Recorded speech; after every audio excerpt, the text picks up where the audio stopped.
গত বছরের শুরুতে মূল্যস্ফীতি কিছুটা সহনীয় পর্যায়ে থাকলেও পরে তা লাগামহীন হয়ে পড়ে। বিশৃঙ্খলা ছিল পণ্যের উৎপাদন ও বাজার ব্যবস্থাপনায়, নিশ্চিত হয়নি জ্বালানি নিরাপত্তা, আর বিনিয়োগ ছিল নিম্নমুখী।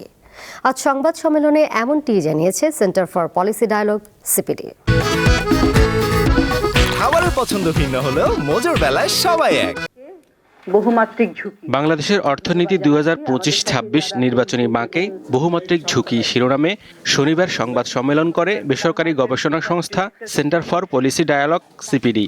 রাজধানীর ধানমন্ডিতে প্রতিষ্ঠানটির কার্যালয়ে মূল প্রবন্ধ উপস্থাপন করেন সিপিডি নির্বাহী পরিচালক ফাহমিদা খাতুন।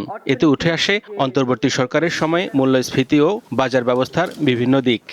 সৌর এবং বায়ু শক্তির অংশ খুব সামান্য এখানে বেড়েছে, আর দেশীয় গ্যাস এবং এলএনজি এই ক্ষেত্রে আমরা দেখছি যে বর্তমানে গ্যাস সরবরাহ কিছুটা কমেছে, তবে এলএনজি সরবরাহ অনেক বেড়েছে।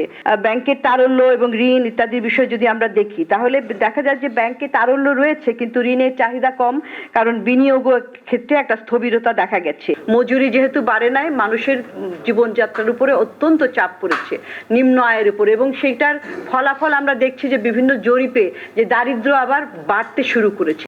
বর্তমান সরকারের আমলে জ্বালানি নিরাপত্তা ঝুঁকিমুক্ত রাখা সম্ভব হয়নি বলে উল্লেখ করেন সম্মানীয় এই ফেলো।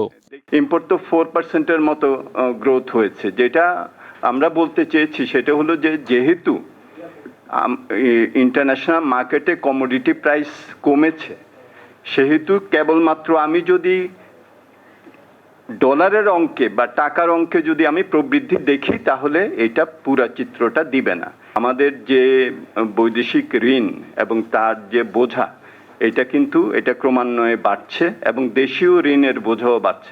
সিপিডি বলছে গত 1.5 বছরে বহুমুখী উদ্যোগের কারণে আর্থিক খাতে ধস ঠেকানো গেছে, তবে সার্বিক অগ্রগতির জন্য দরকার সংস্কার প্রস্তাবের বাস্তবায়ন।